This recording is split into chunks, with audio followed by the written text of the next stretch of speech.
my YouTube channel. Aku mau cerita dong sama kalian kalau udah hampir setahun aku dibohongin sama salah satu provider internet rumah.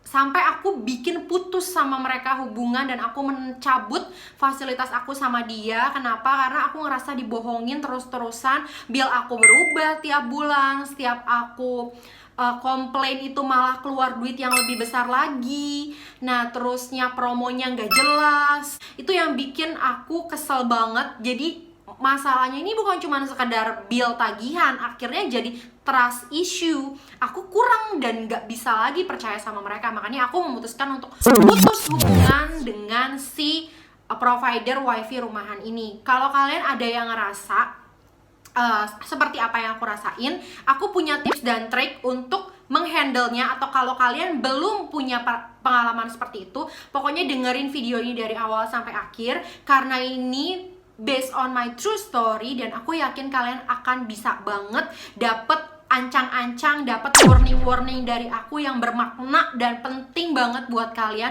supaya kalian gak terlilit tipuan-tipuan dari CS provider wifi tersebut.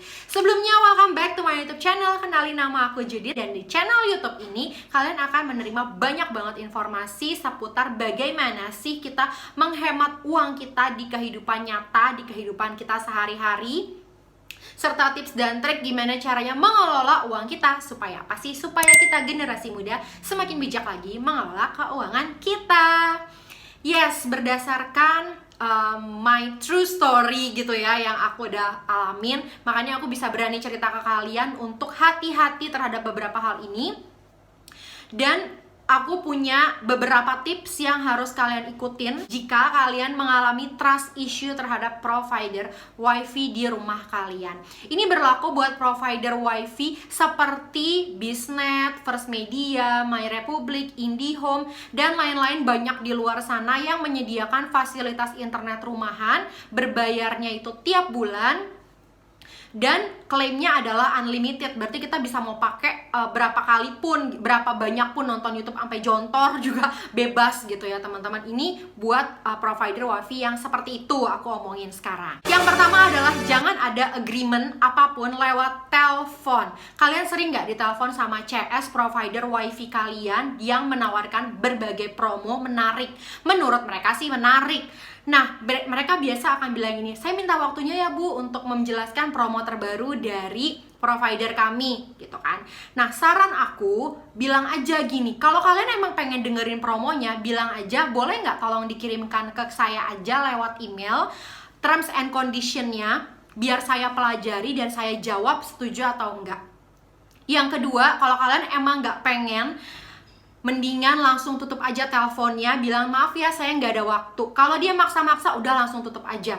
Kenapa? Karena mereka itu merecord apapun pembicaraan kalian sama mereka. Jadi kalau kalian sempet nanya-nanya, oh ya berapa harganya, nanti mereka akan ngomong, jadi ibu setuju ya Bu untuk ditambahkan. Nah kayak gitu-gitu tuh yang bikin emosi. Jangan mau kayak gitu. Kenapa? Karena kalian nggak tahu terms and condition yang sebenarnya berlaku. Jadi kayak nggak jelas detailnya, promonya sampai kapan, billnya jadi berapa. Kedengerannya sih enak kayak promo-promo, gratis ini, tapi sebenarnya nanti itu yang membuat kalian terlilit berbagai bill yang kalian baru ingat setelah 3-4 bulan ke depan gitu guys. Yang kedua adalah seringlah mengecek email kamu. Pengalaman nih dari aku, waktu itu, inget gak Olimpiade Bangkok? Nah, ternyata ada nih provider wifi aku nakal.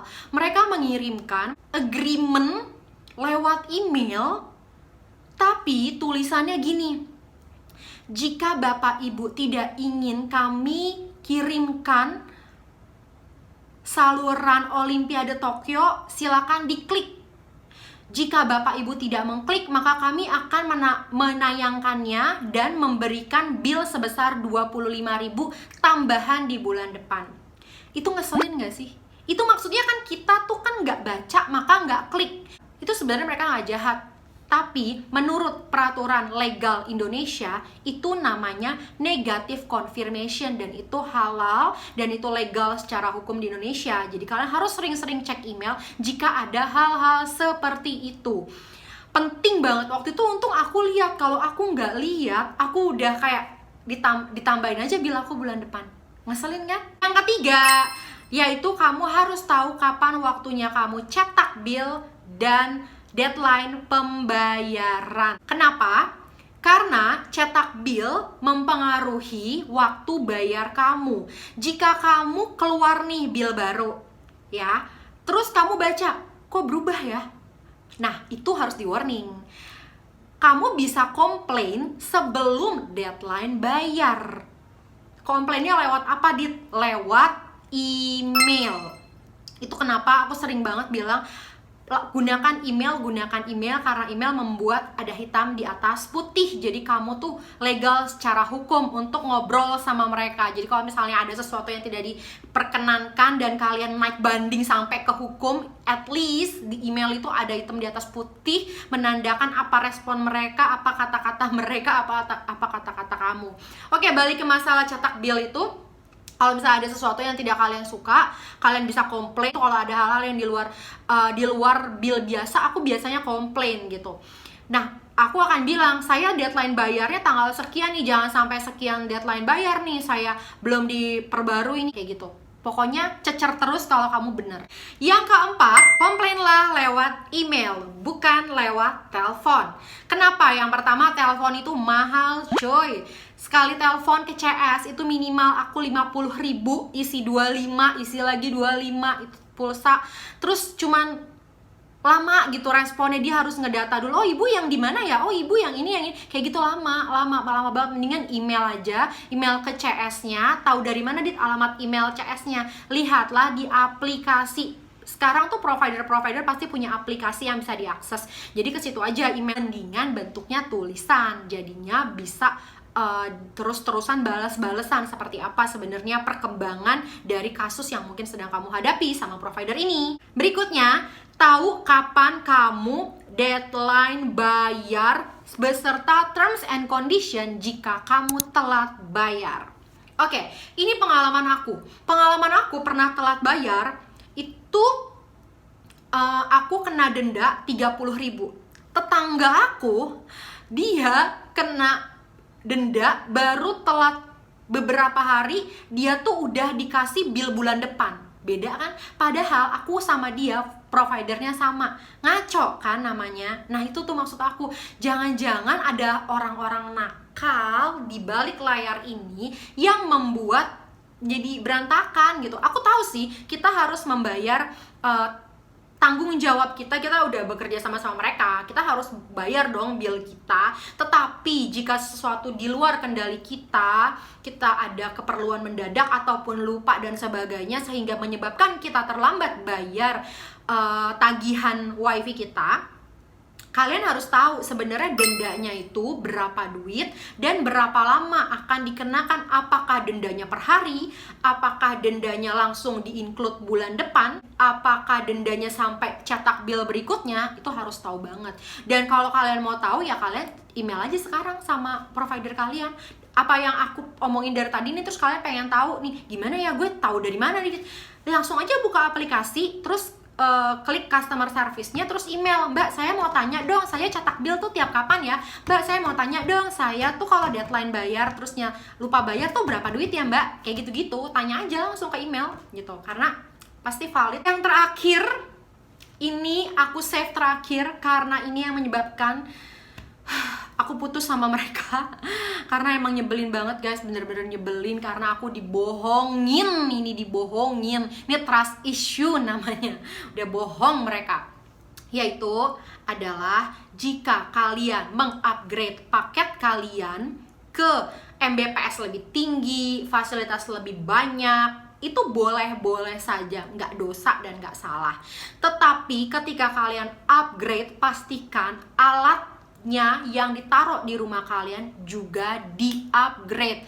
Entah itu router kah, entah itu modem kah. Biasanya kalau kalian upgrade kapasitas, itu mempengaruhi upgrade kapasitas kapasitas alatnya juga. Jadi itu juga harus kalian perhatikan. Aku pengalamannya dibohongin itu hampir 8 bulan.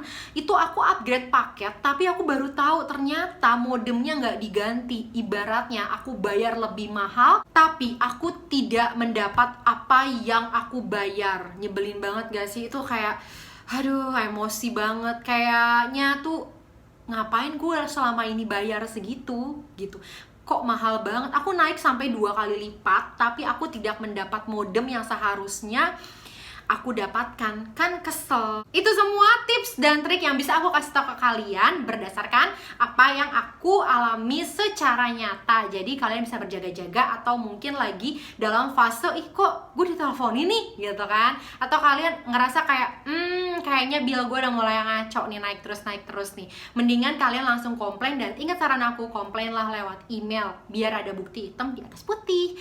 Terima kasih udah nyaksin video aku sampai akhir, semoga berguna buat kamu. Aku mau bikinin video berikutnya, yaitu gimana sih caranya aku memutus hubungan dengan wifi nakal itu. Banyak banget yang nanya sama aku. Sebenarnya ini aku pernah share di Instagram aku. Oh ya, main dong ke Instagram aku di sini @judithsinaga. Nanti kalau kamu follow aku, bilang aja kalau kamu ngeliat aku di YouTube. Jadi kita bisa follow-followan deh. Nah, banyak banget yang nanya gimana sih Ju cara mutusin hubungan sama mereka, apa nggak usah dibayar, apa gimana nih gitu kan. Aku mau bikinin di video berikutnya, tungguin ya. Thank you for watching. Jangan lupa dong like, comment, dan subscribe kalau kamu suka channel ini, supaya kita bisa keep in touch terus-terusan. Stay safe everybody, God bless you all, bye bye.